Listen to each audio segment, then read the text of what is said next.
target produksinya kita mau berapa, kita merencanakan kira-kira kebutuhan bahan bakunya itu berapa, bahan penolongnya berapa, lalu kemudian merencanakan material ataupun jasa-jasa yang dibutuhkan untuk menunjang proses produksi.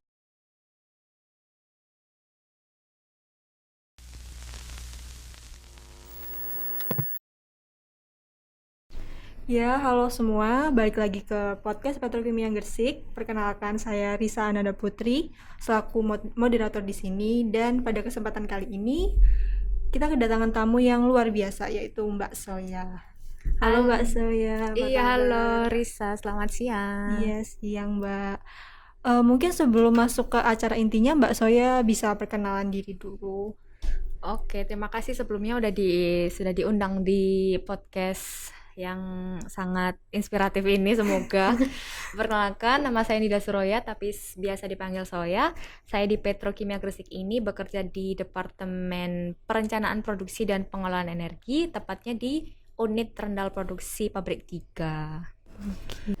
Nah, Mbak Soya ini kan berada di unit kerja Rendal 3 yang termasuk bagian dari Departemen P3E. Nah, apa betul. sih P3E itu dan ada unit apa aja yang ada di P3E? Jadi sesuai dengan namanya, departemen ini tuh adalah Departemen Perencanaan Produksi dan Pengelolaan Energi. Jadi unit-unit yang ada di departemen ini tuh ada 5. Ada pengendalian operasi atau biasa disebut DALOP, ada pengelolaan energi atau biasa disebut PE, dan juga ada 3 unit rendal, perencanaan dan pengendalian produksi, masing-masing untuk produksi 1, produksi 2, dan juga produksi 3. Gitu deh. Jadi kebetulan untuk saya ada di Rendal 3, jadi merencanakan dan mengendalikan proses produksi di pabrik 3. Oke. Untuk Mbak Soya sendiri kan posisinya ada di unit kerja Rendal 3 nih. Betul-betul. Nah, Rendal itu apa sih Mbak? Dan tugas dari Rendal itu ngapain aja? Rendal, perencanaan dan pengendalian. Kita merencanakan dan mengendalikan proses produksi yang ada di unit produksi. Nah, karena saya kebetulan ada di Rendal produksi unit 3, pabrik 3, jadi kita merencanakan dan mengendalikan proses produksi untuk produk-produk asam sulfat, asam fosfat, LF3, purified gypsum atau gypsum, dan juga ada produk ZA2, dan juga ada produk utilitas sebenarnya, yaitu listrik dan juga steam. Kalau untuk proses bisnis yang ada di Rendal 3 itu bagaimana sih Mbak? Proses bisnisnya ya? Ya. Nah, untuk Rendal itu ada 2 seksi ya. Jadi ada yang perencanaan dan juga ada yang pengendalian. Nah, untuk yang perencanaan itu sebenarnya kita merencanakan di awal ya. Merencanakan target produksinya kita mau berapa, kita merencanakan kira-kira kebutuhan bahan bakunya itu berapa, bahan penolongnya berapa, lalu kemudian merencanakan material ataupun jasa-jasa yang dibutuhkan untuk menunjang proses produksi. Dan kita menargetkan hal-hal tersebut itu bisa berdasarkan histori data tahun-tahun sebelumnya. Misalnya tahun lalu kita produksi sekian, itu membutuhkan bahan baku berapa ton. Nah, kita menargetkan itu juga mempertimbangkan data histori gitu. Selain itu kita juga menargetkan berapa consumption rate atau konsumsi bahan baku untuk menghasilkan produk.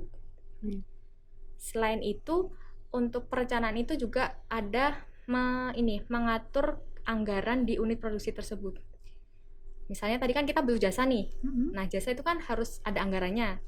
Nah, untuk mengelolanya itu biasanya juga ada di pihak perencanaan, di seksi perencanaannya. Oh iya. Itu untuk yang perencanaan ya. Oh, ada Nah, lagi ya.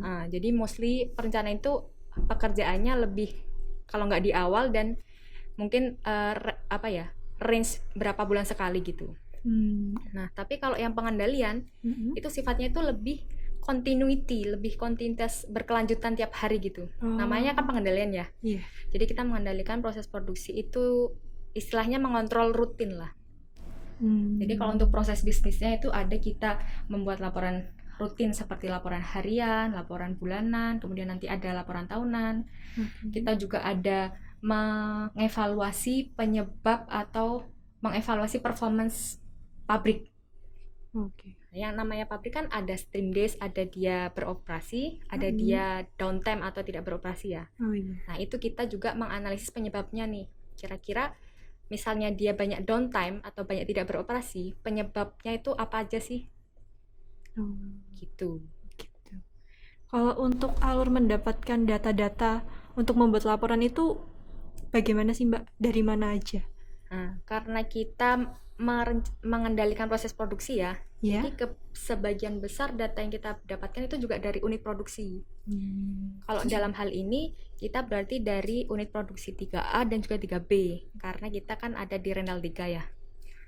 Dan caranya sih kita tiap hari itu istilahnya menarik data dari CCR tiap pabrik. Nah, nariknya gimana? Tahu nggak kira-kira nariknya gimana? Kita narik data dari CCR, soalnya kan CCR di jauh ya, di pabrik sana ya, di belakang ya. Sedangkan kita kan kantornya di depan. Iya. Kira-kira tahu nggak cara kita narik data itu? Kalau Dari ada gambaran? laporan gitu atau Ha, menghubungi pihak sana Mbak? Nah, ya betul. Jadi kita ngambilnya dari laporan tiap hari yang mereka buat juga, dan kita ngambilnya itu via jaringan. Oh, gitu.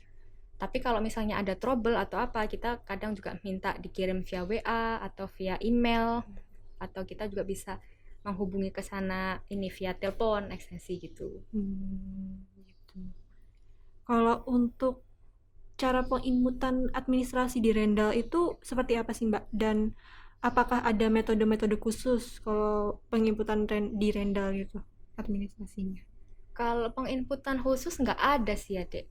Ya seperti pada umumnya lah. Tapi untuk update data itu memang ada beberapa hal yang kita bisa update secara otomatis, tinggal kita update gitu. Ada juga yang kita harus input manual. Jadi ya kombinasi antara dua metode itu sih.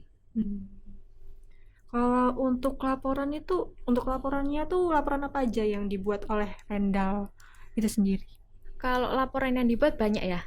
Kalau yang tadi bersifat rutin, itu ada laporan harian kita buat setiap hari. Karena laporan itu akan digunakan sebagai salah satu bahan di rapat harian unit produksi. Kemudian ada juga laporan bulanan, ada juga laporan tahunan, ada yang namanya laporan aset utilisasi, ada laporan performance, seperti itu. Kalau setelah laporan itu jadi nih Mbak, laporan ini tuh akan diserahkan kemana sih? Ini, yang pasti ke pihak yang membutuhkan. Contohnya aja misalnya laporan harian itu selain departemen kita sendiri yang membutuhkan untuk history data ini ya arsip gitu, ada juga unit produksi tentunya yang membutuhkan bagaimana sih performance pabrik produksi itu di hari itu. Kan harus tahu ya. Terus misalnya ada juga laporan ini performance review, itu range-nya adalah bulanan. Jadi setiap bulan itu untuk jajaran direksi manajemen ada rapat yang membahas performance review pabrik di Petro selama 1 bulan sebelumnya, itu bagaimana. Nah itu juga yang membuat salah satunya adalah Rendal. Rendal juga membuat hal itu. Terima kasih untuk Mbak Soya. Sama-sama. Karena pembicaraan kali ini kita sudah berakhir. Saya Risa dan Mbak Soya pamit undur diri. Mohon maaf apabila ada salah kata atau perbuatan. Sampai jumpa di podcast Petrokimia berikutnya. Terima kasih. Makasih.